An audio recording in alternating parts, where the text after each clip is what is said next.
Hi, everyone. My name is Alex Holland, and I'm an LMSW at the UT Southwestern Medical Center in Dallas, Texas. My poster is titled Going Out on a Limb: Brain Injury, Mental Health, and Neighborhood Tree Canopy. So, the idea behind this poster is my team and I wanted to have a better understanding of how variables in a person's geographic area, like their neighborhood, affects their rehabilitation after sustaining a brain injury, and what variables may help increase resilience. We know from previous research that living in an area with a higher percentage of tree canopy coverage is generally associated with better mental health.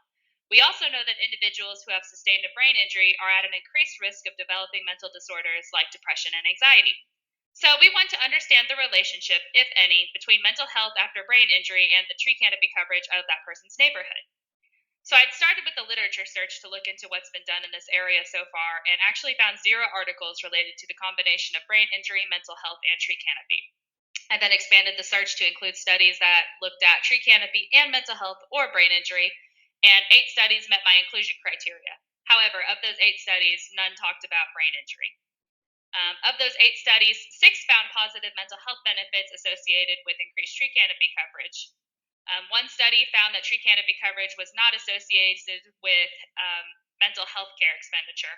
And another study found that both gray space and green space were associated with increased anxiety in children with autism spectrum disorder.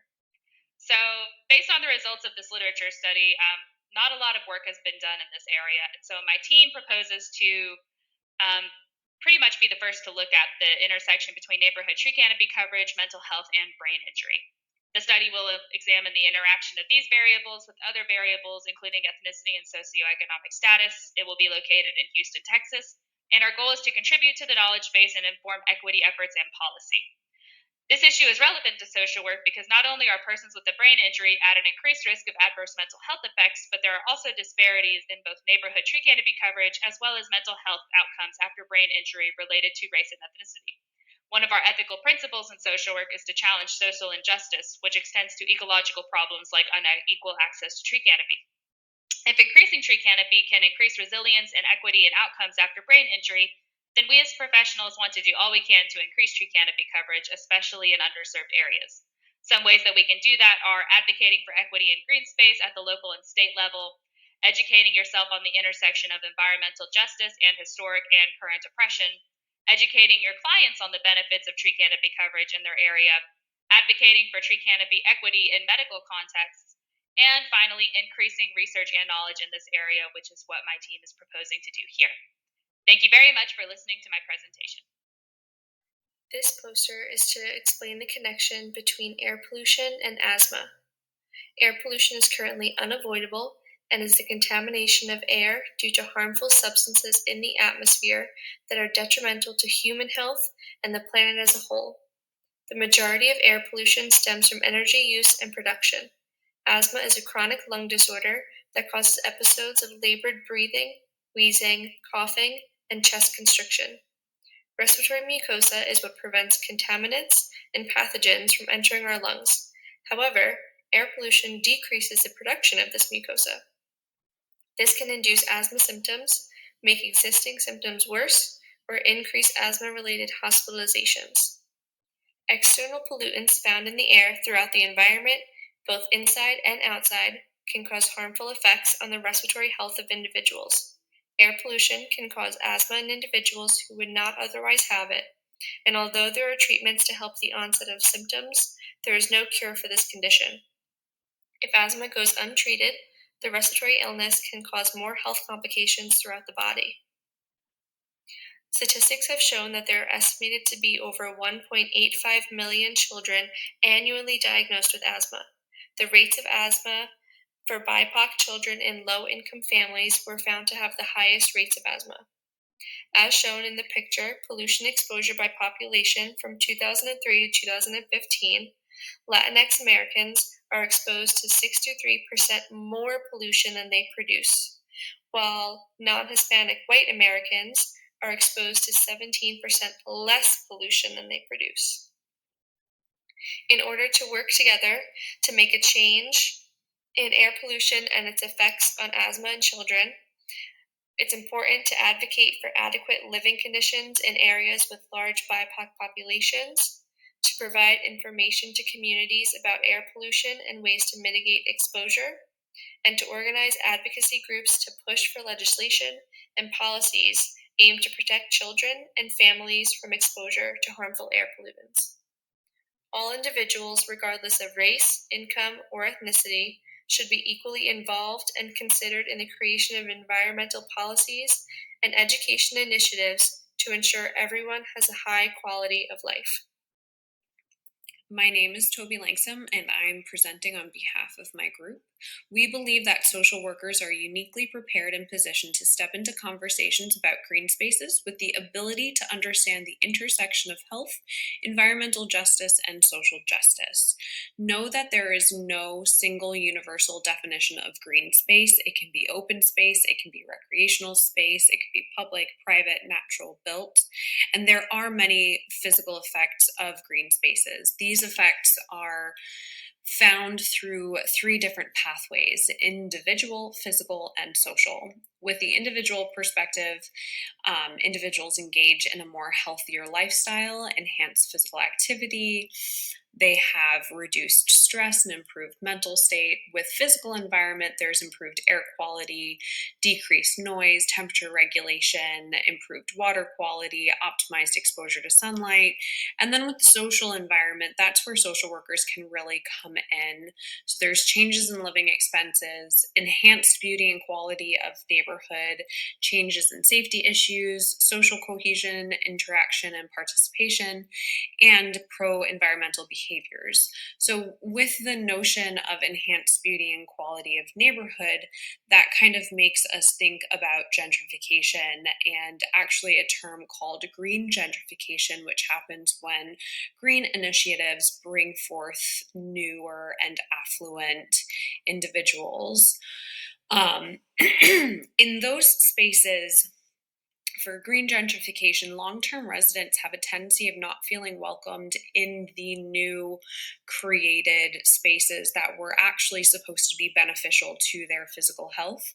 So because they're not using it, as well as the notion of potentially being kicked out of their homes, they're actually having decreased health benefits from this. So some of these green initiatives can be seen as being counterproductive, which is why it's super important to engage with the community and actually provide them with what they need and listen to what they have to say. We also believe that social workers can be involved from the micro to macro level, where on the on the micro and clinical side of things, social workers can engage and promote creative therapeutic practices, whether that's a walking session or something similar.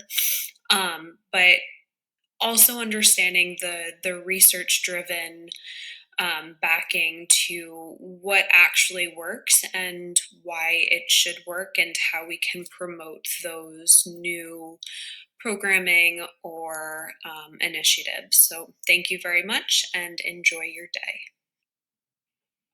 For our poster, we selected the topic of food insecurity and its effects on mental health. One's diet and mental health go hand in hand. The environment in which we live in also affects the quality of our diet, as well as our mental health. Redlining has created environments with inequitable living conditions, including having an important role in creating food deserts. Food deserts are areas where access to foods that are healthy and high in nutritional value is severely limited. Redlining was a systemic racist policy practiced by the federal government. It prevented people from building capital by denying them loans simply based on their geographic location because it was deemed a financial risk. The people most affected by this were neighborhoods that housed predominantly BIPOC populations. Redlining has not only created environments with inequitable living conditions, but has also led to the development of supermarket redlining, which created food deserts. Supermarket redlining is when supermarkets intentionally refuse to build in urban neighborhoods and will often relocate already existing stores to suburban areas, which contributes to food insecurity.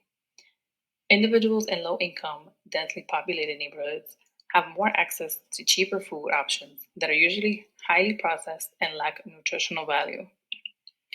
A consequence of supermarket redlining is that it helps create food deserts.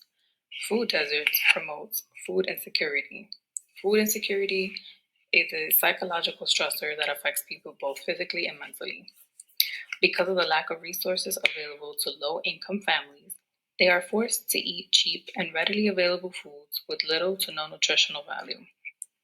The lack of nutrients and highly processed foods contribute negatively to mental health problems. Having an adequate amount of food and lack of access to a wide variety and quality of food greatly affects BIPOC households. About 23.5 million people live in low-income food desert areas. This is about 8.4% of the US population.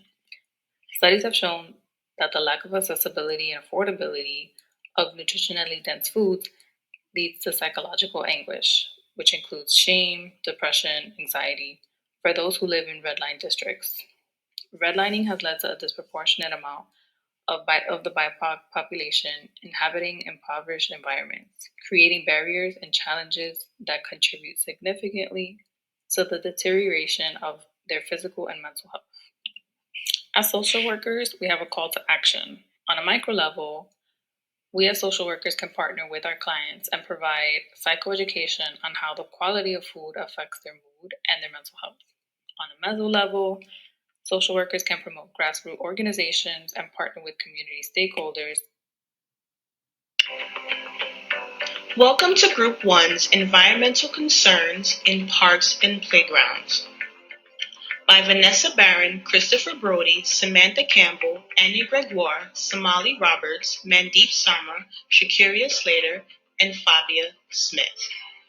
In our digital poster, we would like to convey 3 main goals aimed at addressing environmental concerns in parks and playgrounds. Why discuss this topic? New York City parks provide a low-cost resource for outdoor and leisure activities needed for physical health and recreational purposes. Maintaining parks in urban communities helps in reducing pollution and overcrowding.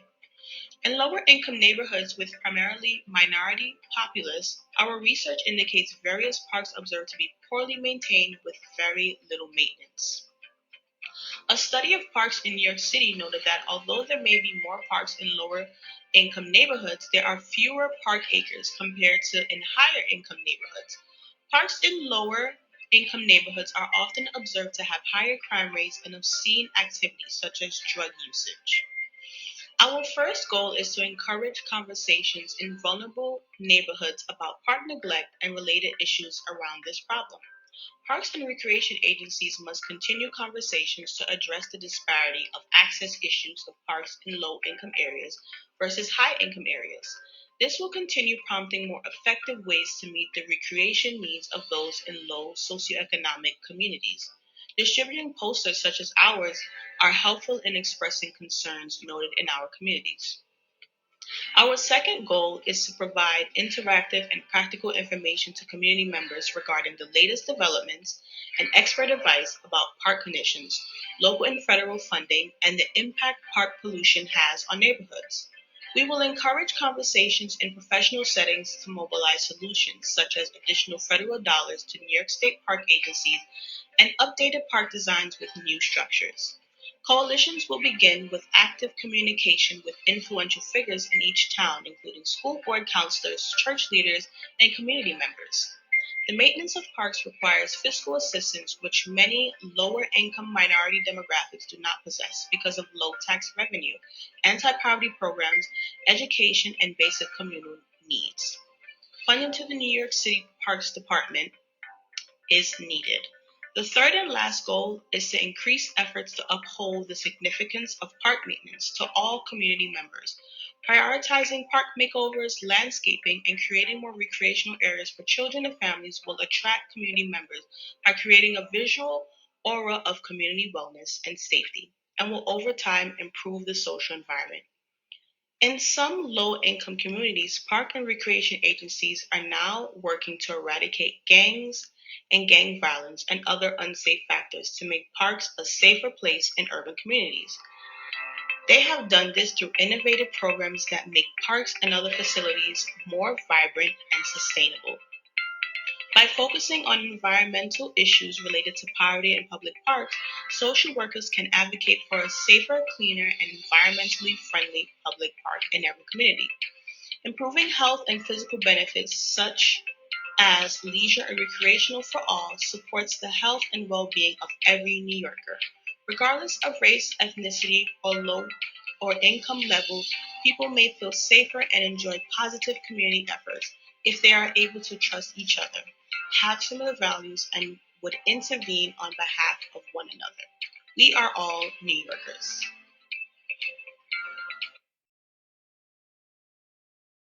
So our poster looks at air pollution in children. So air pollution is the release of pollutants into the air from things such as emission from high volume of vehicles, overpopulation, decreased air quality control in industrial factories, and is associated with respiratory disorders, immune system dysfunction, and cardiometabolic disorders. The topic of air pollution started becoming an area of concern around 50 years ago when the Clean Air Act of 1970 was established in an attempt to reduce hazardous air pollutants and improve health outcomes. We wanted to examine the effects of air pollution on children and determine if there are any racial disparities among children affected by it. When we look at how air pollution impacts children, we found that the World Health Organization estimated that 93% of the world's children breathe in polluted chemicals that are detrimental to their development. Children can be affected before and after birth with neurodevelopmental and cognitive delays, asthma, and childhood cancer. And in 2016, approximately 600,000 children died from lower respiratory infections due to air pollution, and it's the leading cause of death among children under 5. Now, looking at the racial disparities among children affected by air pollution, we found that minority neighbourhoods have been historically chosen as sites for landfills, toxic waste storage, and other facilities that release pollution. There's higher volumes of vehicles, overpopulation, decreased air quality control, and industrial factories in minority neighbourhoods. From the image, you can see how the white population had lower air pollution exposure compared to other races. There are also racial disparities with access to healthcare, which provides implications for treatments associated with air pollution. We found that children face greater risk of air pollution because their lungs are still developing. Air pollution is an issue for Black and Hispanic children as they're living and going to schools in areas with the highest levels of pollution. Unless we make a change, children will continue to suffer from health problems and die due to air pollution. Some social justice groups have recognised the problem and have started to advocate for change. We Act are dedicated to constructing healthy communities for people of colour and or low-income residents in New York City. Their mission is to build healthy communities by ensuring that people of colour participate meaningfully in the creation of sound and fair environmental health and protection policies and practices.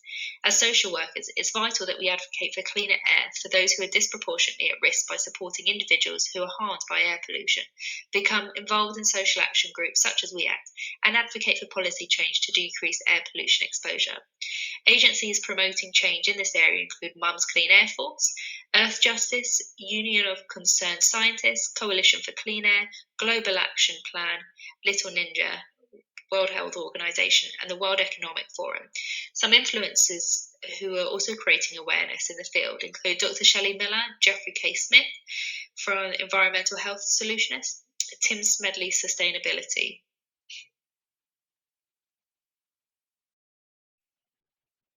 Mental health and our changing climate.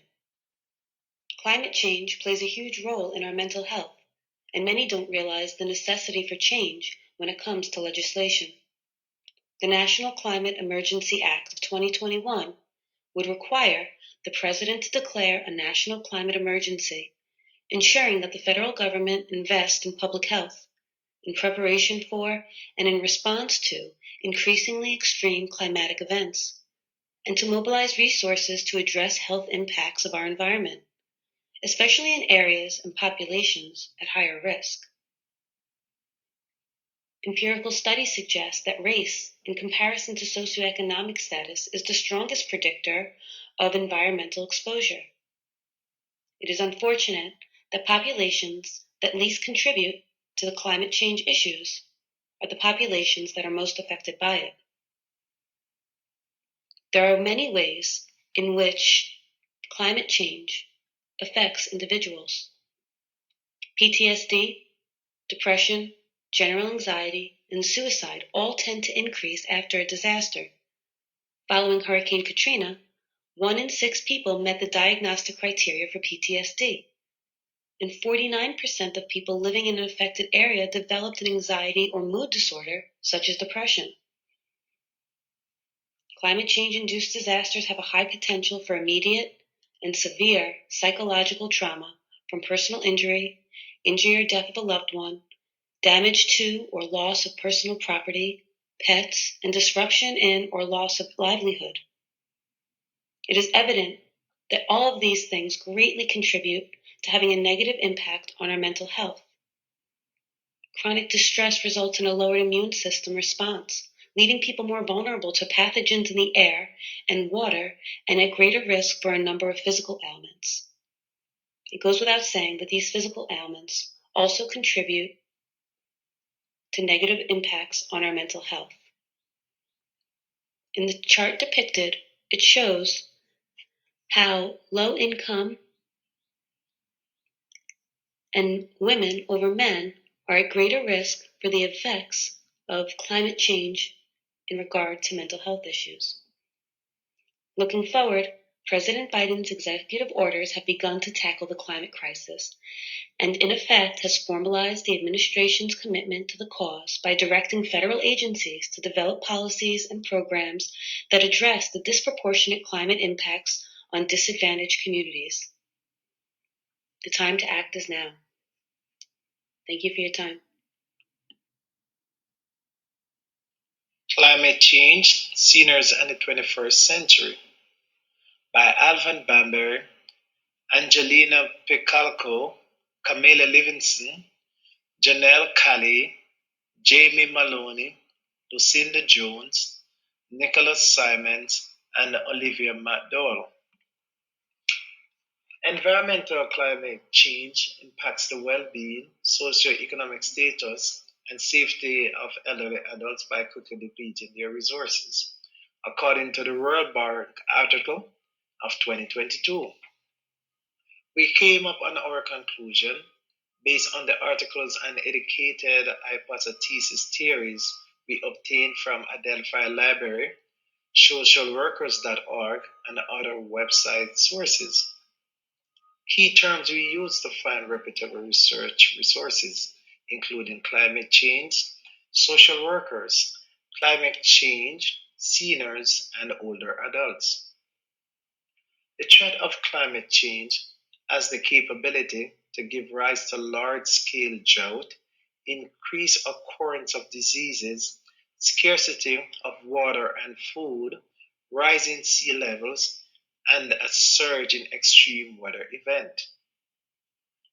We see the direct impact of climate change and climate related extreme weather events on older adults in the following ways: water shortages, contamination of water supplies, reduced personal and community hygiene, limited access to medication, including oxygen, extreme temperatures, changes to which older adults are more vulnerable, limited means of execution, evacuation, increased risk of injury and illnesses. Older adults who experience previous natural disasters show high levels of resilience and an innate knowledge of how society can survive future extreme weather events. Social workers can directly address the issues of climate change and its disproportionate effects on the geriatric community in the following ways. Social workers can join forces with the scientific community to call on policymakers and legislators to develop definite action plans to combat climate change and protect our most vulnerable. Advocate for policy changes. Organize educational workshops. Help seniors prepare for extreme weather conditions and facilitate rallies.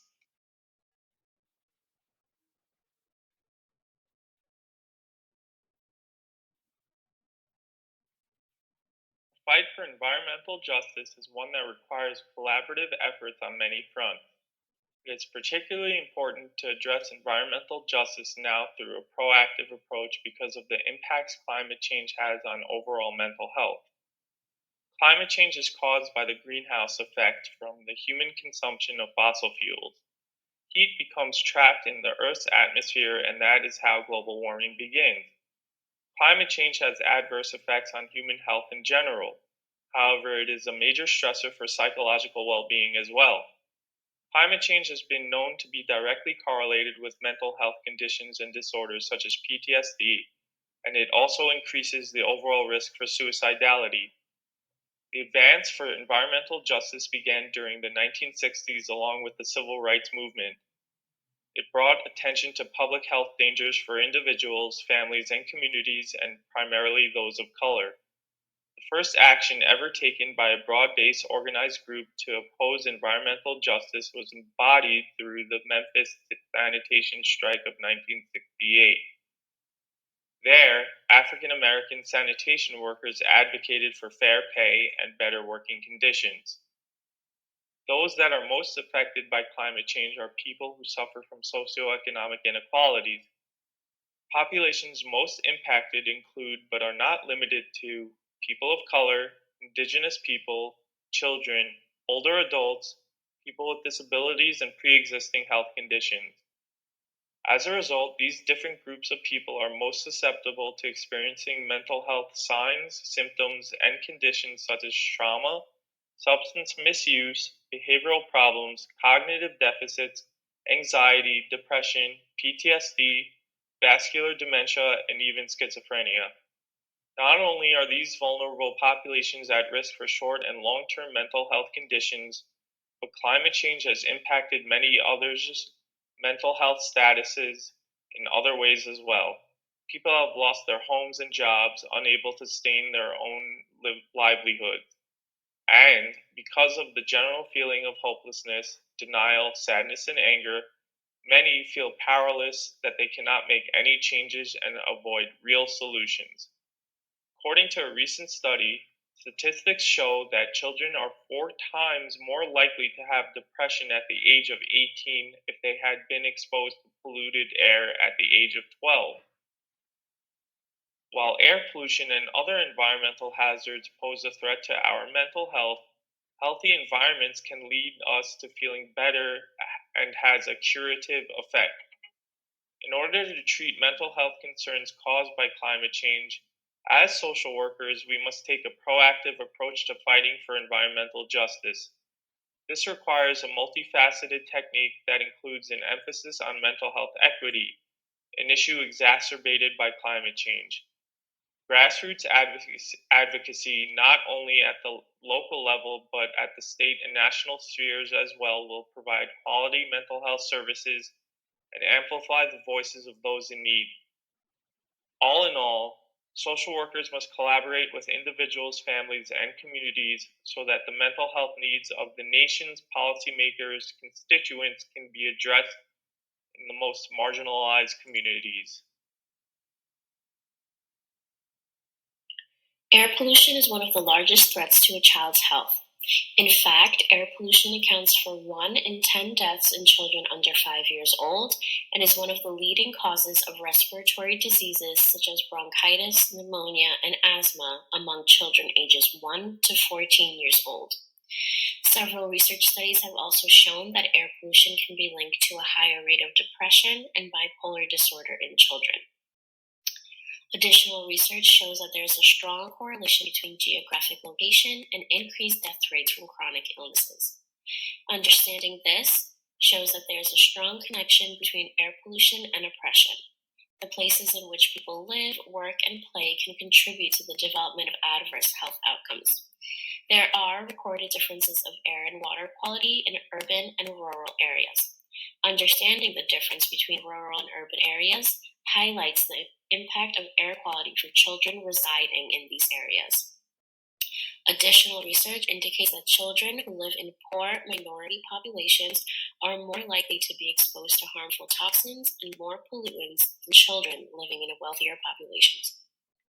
Understanding this highlights the importance of raising awareness on air pollution. Air pollution affects the health of people of all ages, though there are critical developmental periods of particular vulnerability. Children are known to be more vulnerable to the harmful effects of air pollution due to their continuing development of their lungs, their higher rate of ventilation, immature immune systems, and their involvement in vigorous activities. They spend longer periods of time outdoors. Some of the best ways to raise awareness are to add the importance of learning about air pollution in the school curriculum to get families involved. Air pollution can be part of the science curriculum, and this can be vital in understanding the environment in which we live in. Local leaders may also host community events to build community rapport and spread awareness. At these events, pictures can be taken and posted on different social media platforms to show various ways to learn about air pollution and combat it. Social workers can advocate for policy and law changes that would create more sustainable living conditions for children and families. Social workers can continue to participate in research and policy, as well as continue to use the person and environment theory of social work practice to show the air pollution effects on children's development.